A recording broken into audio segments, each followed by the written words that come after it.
बड़ा राष्ट्र होता है। मैं राष्ट्र साधना के लिए राजनीति में हूँ। पूर्व विधायक प्रहलाद गुंजन का मोदी सरकार पर बड़ा हमला।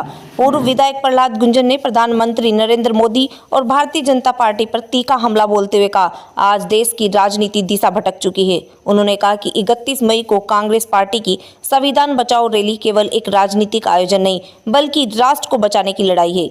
गुंजन ने तंज कसते हुए कहा, हमारे देश में चाय बेचने वाला भी प्रधानमंत्री बन सकता है, लेकिन अब व्यक्ति से बड़ा समाज और समाज से बड़ा राष्ट्र नहीं रहा।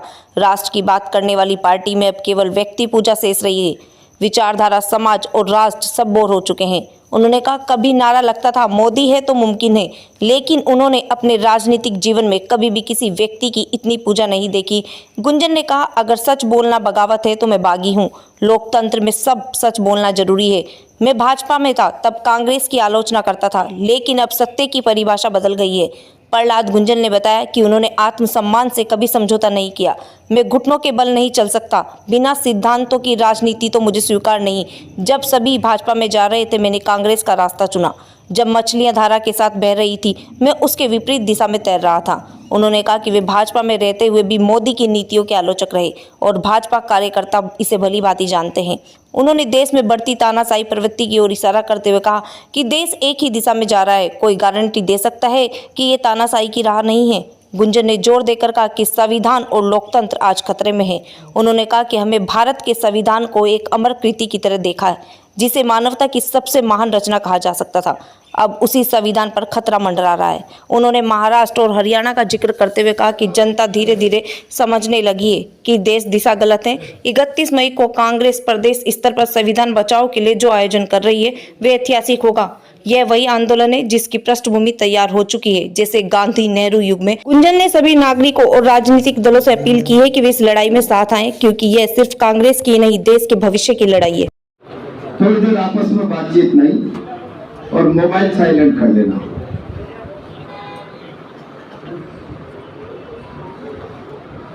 कांग्रेस के अध्यक्ष आदरणीय त्यागी जी, मंचस्थ अन्य नेतागण, मेरे सामने उपस्थित कार्यकर्ता बंधु और बहनें, लंबे समय बाद आज हम इस मेले में मिल रहे हैं।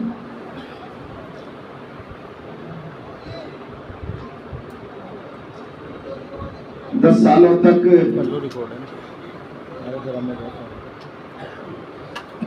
जब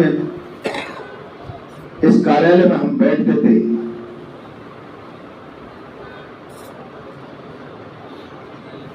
दो रंग का झंडा लेकर बैठते थे।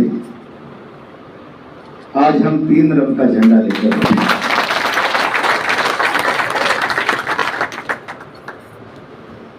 ये परिस्थितियां किसी से छुपी हुई नहीं है। मैंने सैकड़ों छोटे बड़े सार्वजनिक मंचों पर कहा है, हम जब भारतीय जनता पार्टी में आए थे तो बहुत जोर से दावा किया जाता था कि कांग्रेस पार्टी तो परिवार की पार्टी है और हमारे यहाँ ऐसा सिस्टम है कि चाय बेचने वाला भी प्रधानमंत्री बन जाता है और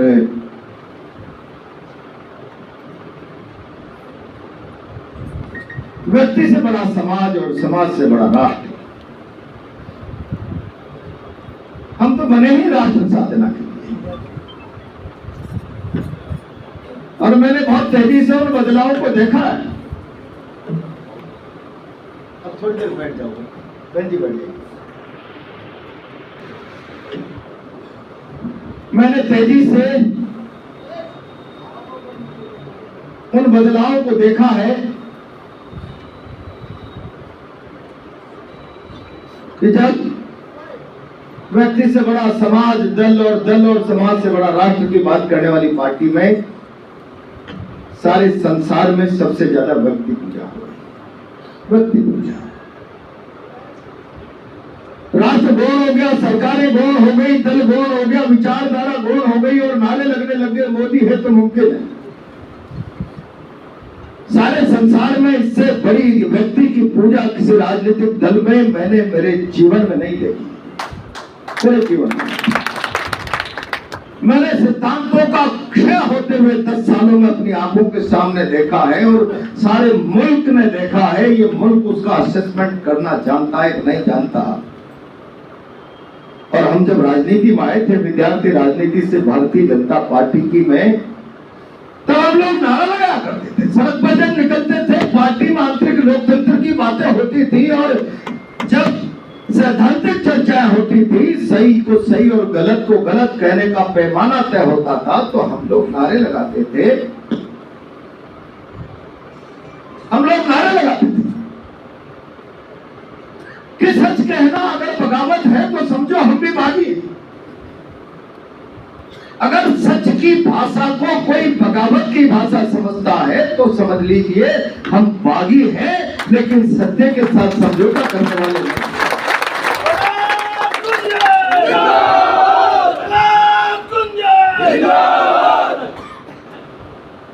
और अब वो सच कहां है? अब वो सत्य की परिभाषा बदल गई है। सत्यम मुर्यात प्रियम मुर्यात, न मुर्यात अप्रियम सत्यम। सत्य वो बोलो जो मोदी जी के कानों को भावे, वो सत्य मत बोलो जो मोदी जी के कानों को खावे। अगर इस प्रकार का सच बोलने का साहस प्रहलाद गुंजन तुमने किया तो फिर भारतीय जनता पार्टी से बाहर का रास्ता अपने लिए तय कर लो। मैं आत्मसम्मान से समझौता नहीं कर सकता था। बिना चारित्र के सिद्धांतों के राजनीति करने वाले लोगों के सामने घुटने टेक कर नतमस्तक नहीं हो सकता था। इसलिए मैंने अपना रास्ता तय किया और सारे राजस्थान में देखा।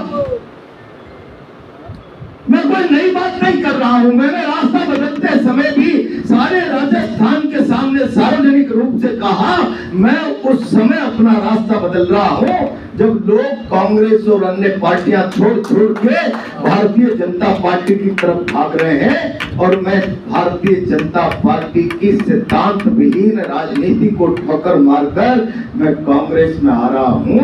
और ये दृश्य वैसा है, नदी की धारा में मुर्दा मछलियां बहती है, नदी की धारा के विपरीत जिंदा मछलियां।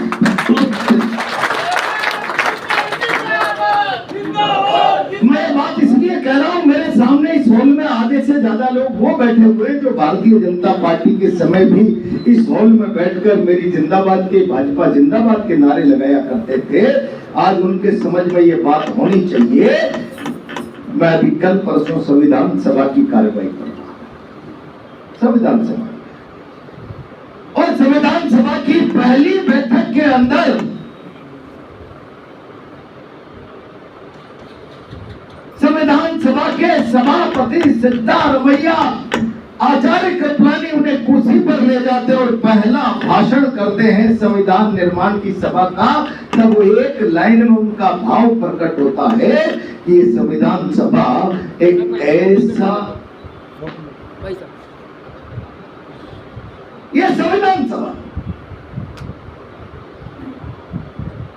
ऐसा संविधान बनाने जा रही है और हमारी इच्छा शक्ति है कि हमारे द्वारा बनाई हुई संविधान की कृति अमर हो जाए, अमर हो जाए। अगर हम सब लोग मिलकर इस देश में ये काम तो प्राप्त हो जाए, सारा का सारा राष्ट्र उससे सहज और सुगम तरीके से चले और उस संविधान से भारत के जीवन में सुगमता, सहजता, समानता, विकास के समान अवसर कायम हो। क्या भावना बची आज? मैं कल भी चर्चा करते समय किसी से कह रहा था, मैंने भी 2-2 बार विधायक की शपथ ली है, पार्लियामेंट में एमपी की शपथ होती है और प्रधानमंत्री की भी शपथ होती है, मंत्रियों की भी शपथ होती है। कई दिनों से कांग्रेस के लोग संविधान बचाओ की बात करते हैं। कई बार देश समझ ही नहीं पाता कि संविधान में क्या हो रहा है, जिसको बचाने की आज आवश्यकता पड़ गई है। मैं बहुत जिम्मेदारी के साथ आज आप लोगों से कहना चाहता हूँ, भारत का प्रधानमंत्री और भारत का गृह मंत्री संविधान की शपथ लेते समय कोई गीता को साक्षी मानता है, कोई ईश्वर को साक्षी मानता है, कोई अल्लाह को मानता है, कोई गुरु ग्रंथ साहब को मानता है, कोई बाइबल को साक्षी मानकर शपथ लेता है और शपथ लेता है कि मैं इस मुल्क में बिना किसी धर्म संप्रदाय के भेदभाव के सबके साथ न्याय करूंगा। और तब भारत का प्रधानमंत्री ये शपथ लेने के बाद संविधान का राजनीतिक दृष्टि से सत्ता कैसे प्राप्त करे, ये लाभ ग्रहण करने के लिए भाषा की मर्यादा और शपथ की मर्यादा का वायलेशन कर दे। बटोगे तो कटोगे, एक हो तो सेफ हो। और फिर भारत का गृह मंत्री जिसको लॉ इन्फोर्समेंट एजेंसी का मुखिया कहा जाता है, संविधान ऐसी व्यवस्था करता है कि कोई भारत के संविधान की व्यवस्था को चुनौती देगा तो लॉ इन्फोर्समेंट एजेंसी का मुखिया गृह मंत्री उस कानून की सशक्त पालना शक्ति से, लाठी से, गोली से, हर तरीके से उस पवित्र ग्रंथ की पालना कराएगा। और वो गृह मंत्री जिसके जिम्मे ये काम है वो दिल्ली में भाषण करे, करंट जितना जोर से दबाना बटन की, करंट तुम दबाओ, बटन तुम दबाओ, करंट साइन भाग में आ जाए। ये भाषा भारत के संविधान के विपरीत भाषा है, ये भारत की परंपराओं के विपरीत, भारत की परंपरा। इस दिशा में आज आप देश को ले जाना चाहते हैं। मैंने कई बार कहा है, मैं तो अभी ईदगाह पे गया था नमाज के समय, तब कुछ अखबार के लोगों ने कहा, मैंने कहा मुझे बताइए क्या मोदी जी मुझसे बड़े कट्टर हिंदू हो सकते हैं? हो सकते हैं। लेकिन हिंदुत्व का मतलब विवेकानंद जी को पढ़िए, जिनका तुम व्यापार करते हो, जिनके चरित्र आदर्श का बाजार में व्यापार करके तुम राजनीति में कुछ ब्याज भट्टा हासिल करना चाहते हो, उनके शिकागो के भाषण को पढ़ लो, फिर प्रहलाद गुंजन से बात कर लो। भारत का जीवन किस प्रकार की समरसता का, गंगा यमुना तहजीब की परंपरा का भारत का जीवन है, उस जीवन को किस दिशा में तुम ले जाने की चेष्टा कर लो। तब मैंने कहा था अगर प्रधानमंत्री और गृह मंत्री की भाषा वोटों के लिए इस प्रकार की बन गई तो कहो एक बार।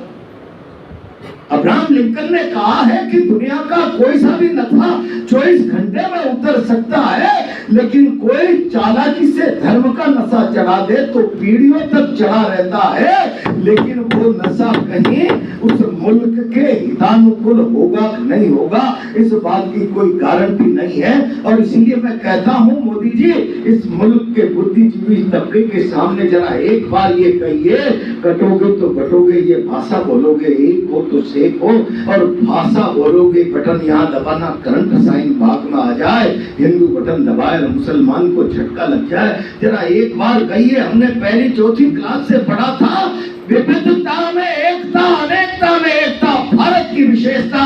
जरा कहिए भारत के प्रधानमंत्री जी, वर्षों तक, सदियों तक जिस मुल्क ने जिस तहजीब को, जिस परंपरा को शिक्षा के रूप में धारण किया है, मोदी शाह नहीं मानता इस भारत की अनेकता की विशेषता। भारत में एकता, अनेकता में एकता, भारत की विशेषता नहीं मानता। मोदी साहब कहने का साथ करिए।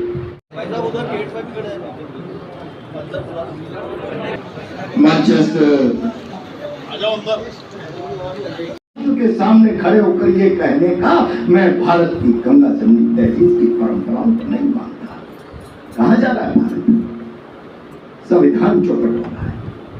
और मैं तो यहाँ बैठे हुए भारतीय जनता पार्टी के कार्यकर्ता जानते होंगे, मैं भारतीय जनता पार्टी में रहते हुए भी मोदी जी की सिद्धांतों, रीति नीतियों का आलोचक रहा हूं। जरा हाथ खड़ा करो, इन लोगों को पता है?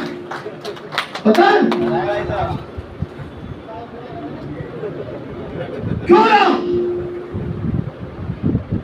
इतनी सुंदर किताब जिसके लिए बनाते समय सिद्धारमैया ने कहा हम एक ऐसी कृति का निर्माण करना चाहते हैं जिसको भारत राष्ट्र में अमृतत्व प्राप्त हो जाए, और ईश्वर करे हम ऐसा करने में कामयाब हो गए तो मानव द्वारा निर्मित ये पहली कृति होगी जो अमर होगी।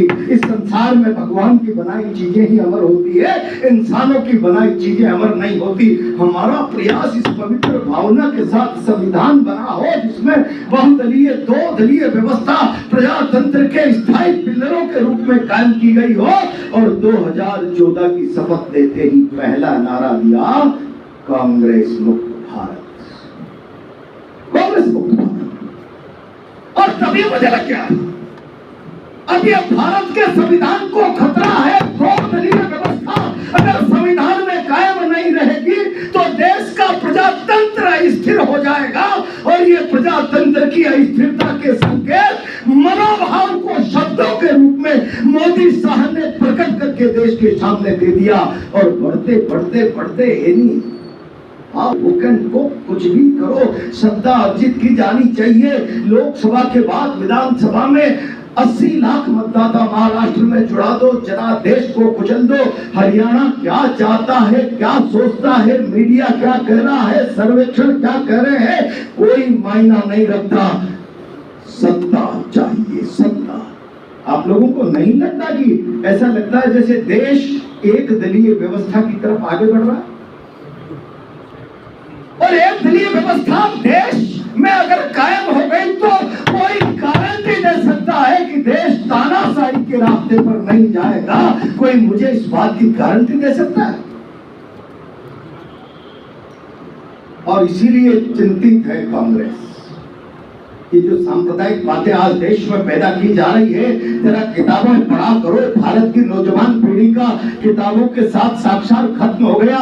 जब कांग्रेस के लोगों ने महात्मा गांधी के पहले भी, जवाहरलाल नेहरू के पहले भी इस मुल्क की आजादी के लिए राष्ट्रीय विचार को लोगों के चेहरे में फूंका था, और वो राष्ट्रीय विचार, राष्ट्रीय आंदोलन की पृष्ठभूमि तैयार बनकर आजादी का रास्ता बन गया था, तब अंग्रेज ने दुनिया की अपने सबसे ताकतवर सत्ता के सामने उस राष्ट्रीय विचार और राष्ट्रीय आंदोलन को खतरा महसूस करके इस मुल्क को बांटने के लिए केवल हिंदू मुस्लिम के झगड़े नहीं कराए, सांप्रदायिक आधार पर सामाजिक संगठनों की आधारशिला नहीं रखी, बल्कि हिंदी पंजाबी भाषा का भी विवाद किया। पंजाब भारत की भुजा है, हिंदी आत्मा है, इनमें भी झगड़ा करा दो आत्मा और भुजा का। इतना ही नहीं किया, उत्तर दक्षिण का झगड़ा करने का प्रयास किया विचारधारा के आधार पर। मैं जिम्मेदारी से कह रहा हूं, जो बीज भारत में अपनी सत्ता को रोके रखने के लिए अंग्रेजों ने बोने का प्रयास किया, क्या उन्हीं बीजों को आज मोदी साहब भारत में बोने का प्रयास नहीं कर रहे? और इसीलिए कार्यकर्ता बंधुओं, तुम समझो न समझो, चुनाव खतरे में है। कांग्रेस क्यों कह रही है? भारत राष्ट्र की परंपराओं का समूल नाश हो रहा है। इतनी सुंदर कृति जिसे अमरत्व की धारणा लेकर संविधान निर्मात्री सभा ने बनाई हो, और जिसके पहले पन्ने पर लिखा है, by the people for the people of the people, जनता के द्वारा जनता के लिए जनता का शासन। कहाँ है जनता का शासन? आप प्रहलाद गुंजन जिंदाबाद का नारा लगाओ, शाम को तुम्हारे धंधे पर यूआईटी आ जाएगी, इनकम टैक्स आ जाएगा, कोई बीएसओ आ जाएगा, कोई जीएसटी आ जाएगी, कोई पुलिस आ जाएगी, तुम्हारे व्यवसायिक हितों को कत्ल करने का प्रयास किया जाएगा। और मैंने जयप्रकाश नारायण के उन शब्दों को पढ़ा है, लोकतंत्र में सरकारें सुरक्षा की गारंटी होती है, भय का कारण नहीं होता। जब जब सरकारें भय का कारण बनने लगे तो फिर लोहिया ने कहा, सड़कें सूनी रहती है तो संसद आवारा होती है।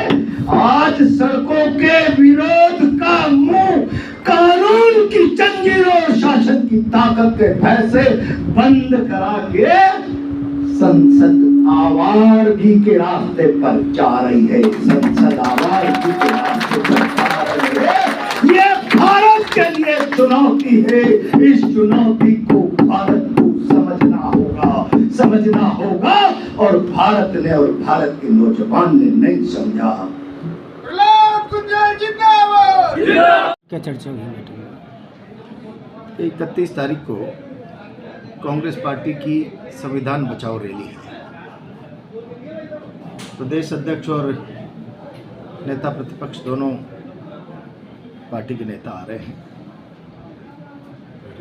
उसकी तैयारियों के लिए बैठक थी और इस समय देश बहुत चुनौतीपूर्ण परिस्थितियों में से गुजर रहा है। देश की राजनीति में किसान गायब हो गया, नौजवान गायब हो गया, बेरोजगारी गायब हो गई, मजदूर गायब हो गया। मैं तो कई बार कहता हूं कि चाय बेचकर प्रधानमंत्री बने आसाम की, कश्मीर की वादियों की चाय के बागानों का मजदूर भी गायब है। उसी की खैर खबर ले लेते। अब केवल धार्मिक उन्माद देश की राजनीति का आधार बन गया है। मैं भी धार्मिक व्यक्ति हूं, मुझसे बड़ा कट्टर हिंदू भारतीय जनता पार्टी में कोई रेयर होगा। हिंदुत्व का आचरण अलग है, धर्म अलग चीज है। इन परिस्थितियों में अगर देश को ठीक तरीके से इस चुनौतीपूर्ण वातावरण में से बाहर नहीं निकाला गया तो हो सकता है एक चुनाव मोदी साहब और जीत जाए, लेकिन इनकी तीसरी चौथी जीत में भारत की हार होगी। भारत जीतना चाहिए, कोई हार जाए, राजनीतिक दल, पार्टी, सरकार कोई महत्व नहीं रखती। राष्ट्र प्रथम ये कांग्रेस के एजेंडे में है। भारतीय जनता पार्टी केवल नौटंकी करती है और इसलिए हम सबकी चिंता है देश को इन परिस्थितियों से जहां संविधान के लिए चुनौती और खतरा बन गया हो, बाहर निकालने के लिए हमारी लड़ाई जारी है। ये शुरुआत है।